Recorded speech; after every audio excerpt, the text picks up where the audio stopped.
Hi, I'm Scott Koblish, a DC comic book artist, and welcome to The Void. Yeah, I don't know either. Anyway, I am going to teach you how to draw Batwing today, and if you don't know very much about him, we can learn together. Batwing is the son of Lucius Fox, the CEO of Wayne Enterprises. His name is Luke Fox, and he's one of the new exciting characters over at DC. Over the course of 6 episodes, I'll be drawing 5 different Batman supervillains and superheroes, and in one episode, I will show you how to draw an entire scene. I'm hoping that I can share what I know with you and walk you step by step through the process so that you can draw Batwing and all of these other characters along with me. Just like I enjoy drawing Batman's Batsuit, I really enjoy drawing Batwing, largely because of the high-tech suit of armor he uses to battle the villains of Gotham City. So let's get to drawing Batwing.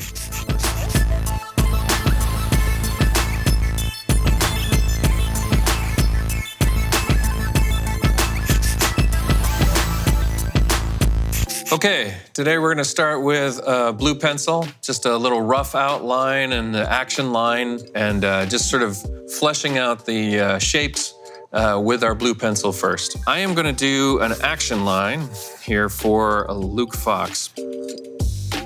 He has gigantic wings. So in this drawing, we are going to focus on those wings here, taking up a lot of space on the page compared to the rest of his body. So that's something that we will consider. I am going to try and press down a little bit more than I normally would in the blue pencil. This part of the process is really built for having the room to sort of play around with the figure and to guess at what part of the paper you're going to use, at what sort of things you're going to draw. This is really just the part of the process where you're still thinking and fleshing everything out.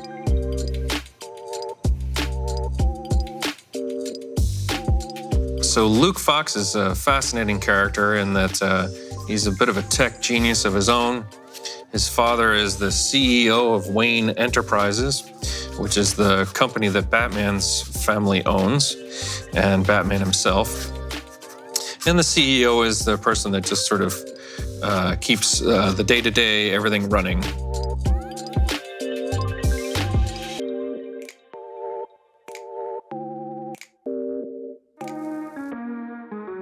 So basically what we're going to do, especially with this particular character, the way that we're doing it here is there's a little more forced perspective.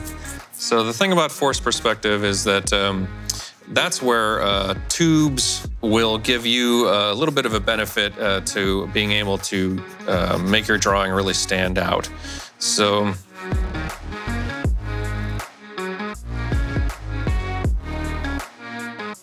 let's see. So we've got his torso here. We're looking down on the torso, essentially. So we've got a bit of a ball here. And then we've got the hips and the connection to the legs.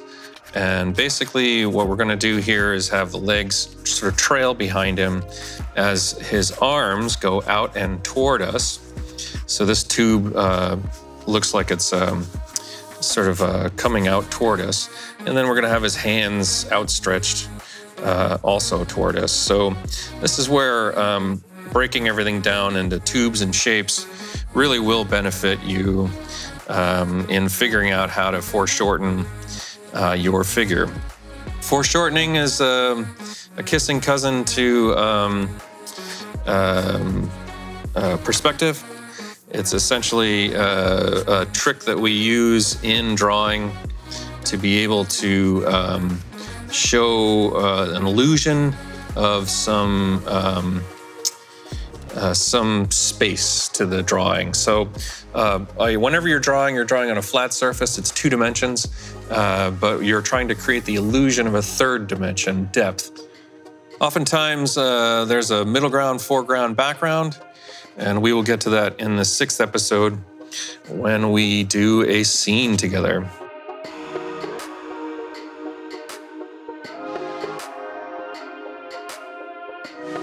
His wings are mechanical, and they are also sort of scalloped, very similarly to Batman's cape.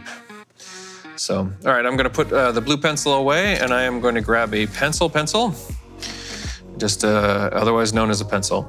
And these, the pencils that I use are number 2s. They're just a regular kind of everyday school or kitchen pencil.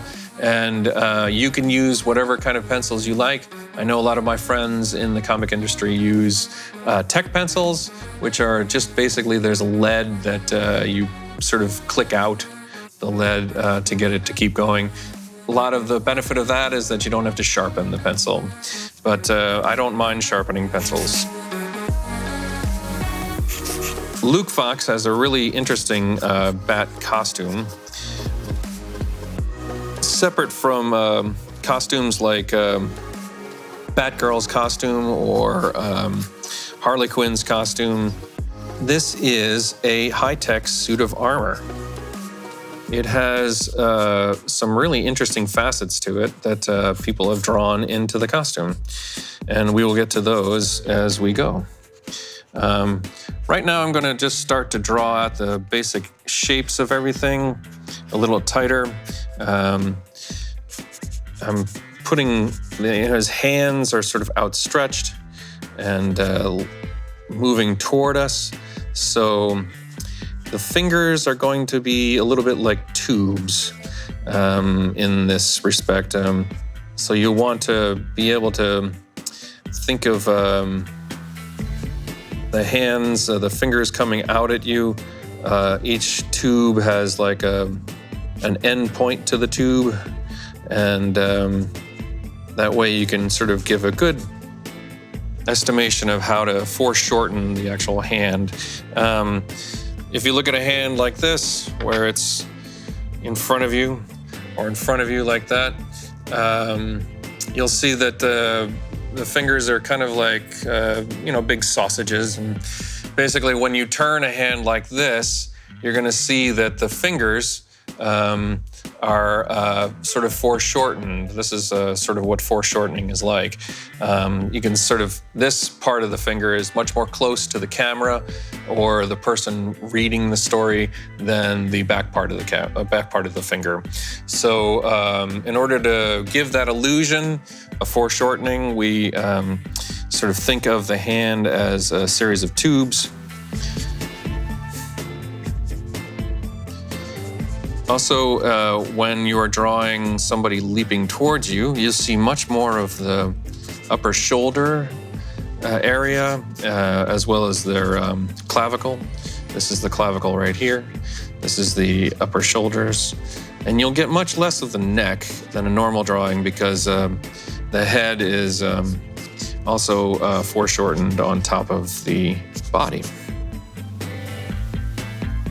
I like to make sure that I know where the rib cage is, and then from that I can build out the abdomen, leading to the groin area where that connects in with his hips. What we've done here as well is by moving the legs further back and behind other parts of the legs, we can see a little element of foreshortening similar to the way that the hands are done.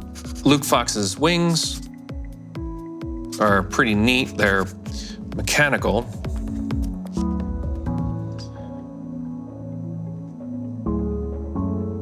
There are 3 sort of major parts of his wings. They're kind of like the way that bat wings actually are in life.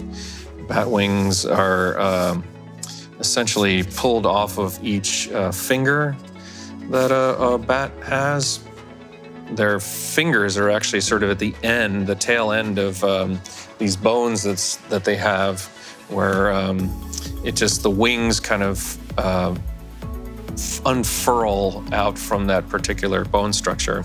If you ever look at the bat, there's all sorts of really neat aspects to a bat, from the scalloped wings that they have and from the bone structure that goes out to their wings and stuff like that. There's lots of really neat things that you'll find in nature to help you draw your own characters. His face plate is really interesting because bat ears that silhouette of those things are part of the forehead structure. It moves from the nose, sort of goes around the eye shape, and then above it is a swoop all the way up to these little bat things. It's really kind of interesting. He has a little bit of a spot for some ear piece that he's got for, I guess it improves his hearing and enables him to have contact with the other members of the bat team. Now his faceplate is kind of interesting because it retracts. Right here, I'm going to draw his face before the plate retracts. From the top of the shoulders, there's a couple of areas of high-tech cords, basically, that go from the neck down to the shoulders. I kind of look at these as if they're like connecting cables to his shoulders there. Probably helps for strength and durability. What we've done here is drawing him with his faceplate away so that we can see his face underneath. He's got a really neat faceplate that just sort of like slides straight over his face so that when he's in battle, he doesn't get injured in any way. He's a member of the Batman family, so he's got that bat symbol that everybody knows and loves. The way that I do it is I'll take like from the clavicle, I'll take a line down about halfway across the pectoral muscles and draw a little swooping line up to this sort of area here. And then it swoops down a little bit, not too much though. And then I will take another line from the base here, and then I will draw a swoop up like that, and then another one down like that. It helps to do it this way so that you can kind of make sure to balance everything out. The difficulty that I've found with the symbol is that as soon as it becomes a little bit like off center, it's really noticeable. He has, the neat thing about this particular character is that his chest symbol, rather than being a black pattern, is white. So it's almost like he's got a bright light on his chest. So he's got a few extra lines that come off of that bat, and they also are kind of lit up. As far as his shoulders go, just more tech armor kind of stuff. I'm going to stick with the way that the style guides are on this.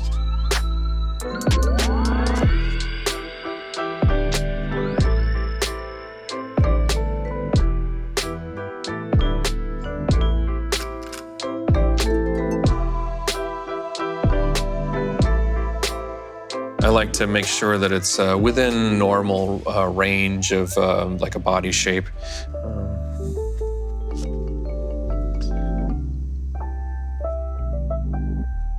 Luke Fox is a little shorter than Batman. I think that he's got a lot of really interesting attributes that I hope to capture here over the drawing. Luke Fox has a bit of a different body shape than Batman. The great thing about suit of armor like this is you get to really play around with aspects of shadow and light, and I'm definitely going to try and play around with that a little bit. Reflective, shiny surfaces are really interesting to draw. There's oftentimes like you can kind of just do these little like sort of it's almost as if you're drawing like just a little shine on everything.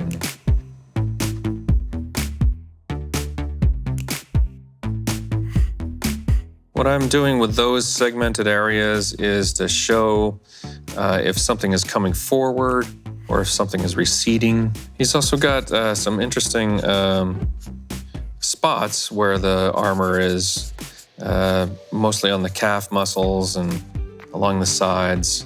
of the upper leg.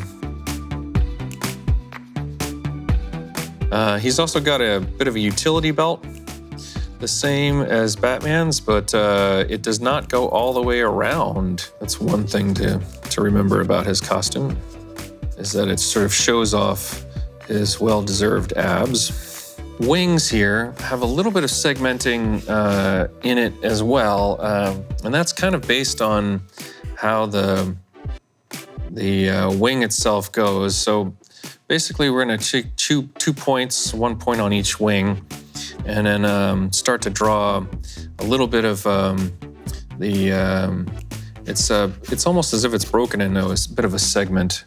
So it travels a little bit outward that way, and then connects here, and then back in, and then back in even further. So basically what you want to do is set it up so that, see, I've drawn it a little further out than I want to draw it, but I'll erase that and change it. I think what I'm going to do is have it go down to this shape here. I think that that'll look pretty nice. There's a balance between these wings here. So I'm going to make this wing a little bit more in the foreground and with no shading. I'm going to accentuate the next segment by putting a little bit of shading on it, give it some depth here. His boots have a little bit of toe to them, as well as some segmented sections. The segmenting, again, is really great for flexibility. On the fingers I've noticed are also segmented. So you're drawing around the figure. It creates a little bit of more of a sense of depth to go that way, where you're sort of building around the finger. And then you can also focus on each direction that each finger is going as well. I think that's pretty good for the pencil section of this. And I think we're going to just move to the inking section. I will put down my pencil, and I will start to pick up my inking tool, which is a quill pen, and we will start to ink this as well. So, all right, I'm going to start inking here. And you can start anywhere. It doesn't necessarily matter so much where you start, just as long as you start. You'll see that I'm moving the page around quite a bit.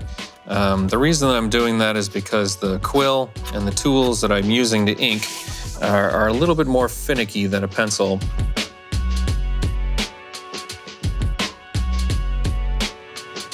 You're either using a brush or a dip pen or some other tool that has ink in it.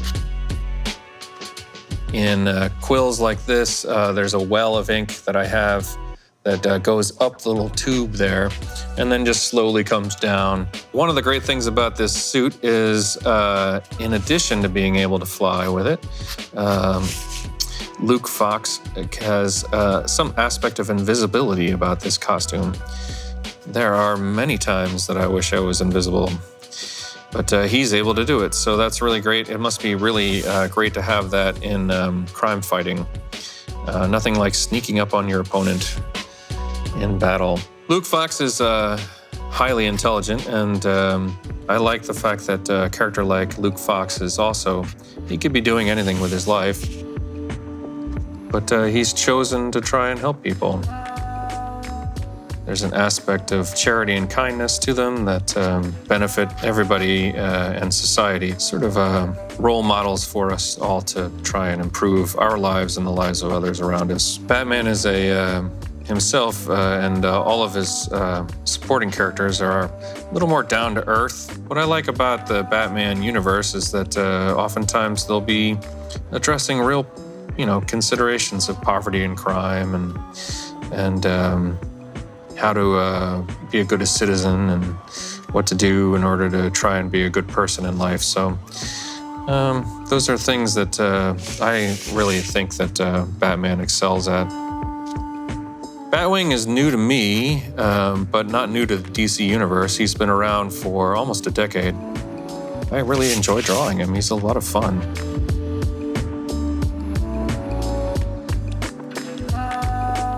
I really like the stuff that's going on the shoulders here, and he's just really fascinating. It's lovely to have different characters from different backgrounds working together to make Gotham a safer and much nicer place. So it's really nice to welcome Luke Fox into the fold that way.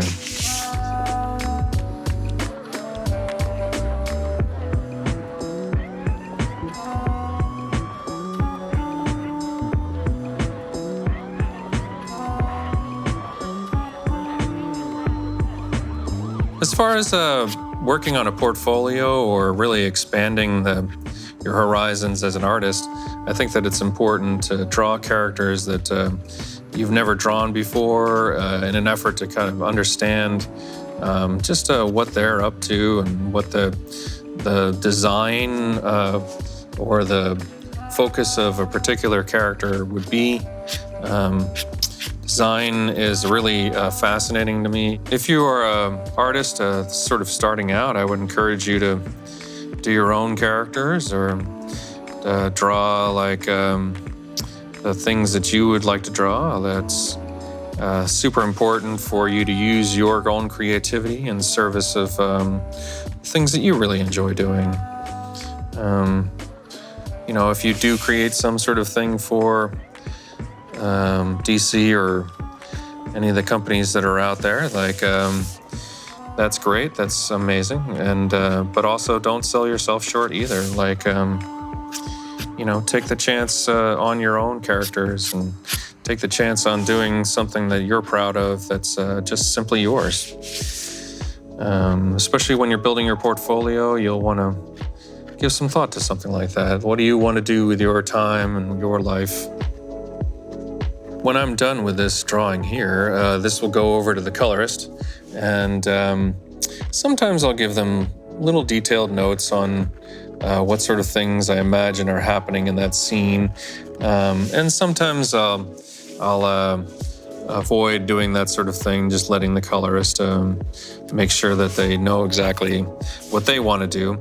I'm working on a project now that's pretty specific, so I had to send all sorts of reference and examples of what I needed out of the drawing for the colorist, just because there were a whole bunch of specific locations and things like that, and I thought it would help the colorist to have those things.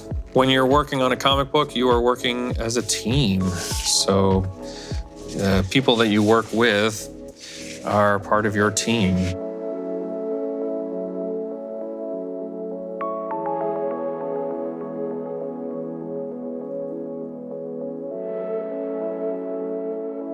Batwing, as sort of evidenced in his wing name, has a series of really neat metal wings. They fold up out of his back there. And I really think it's pretty neat to have a character that has wings. It must be really awesome to be able to fly. Batman's cape functions occasionally like a glider, depending on the storyline, but they're nothing like these wings. These wings are big metal and retractable and really enable him to fly about Gotham in service of trying to protect the city.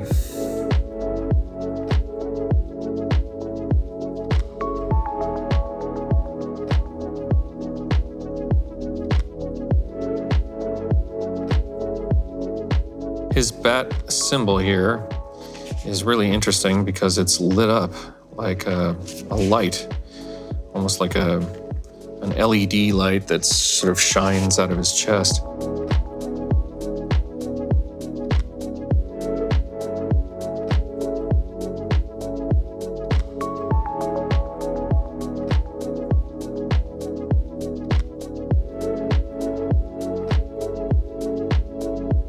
All right, I'm going to switch away from using this quill pen and just take care of some of these larger dark areas with my brush.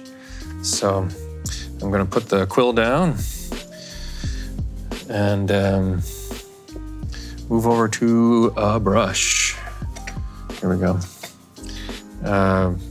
Again, you're sort of dragging a well of ink from the larger well to a smaller well on this brush. In this case, the well is in the surface tension for the hairs. So a lot of what ink is and the way that we use ink is based on the concept of surface tension.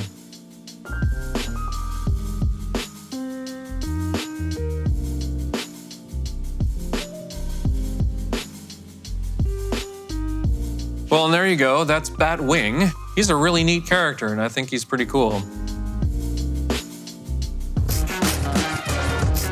Usually, I will take a scan of this image, and the colorist will color in a digital version of the image. Adding color really brings the image to life, so if you want to take your drawing a step further, try coloring it in.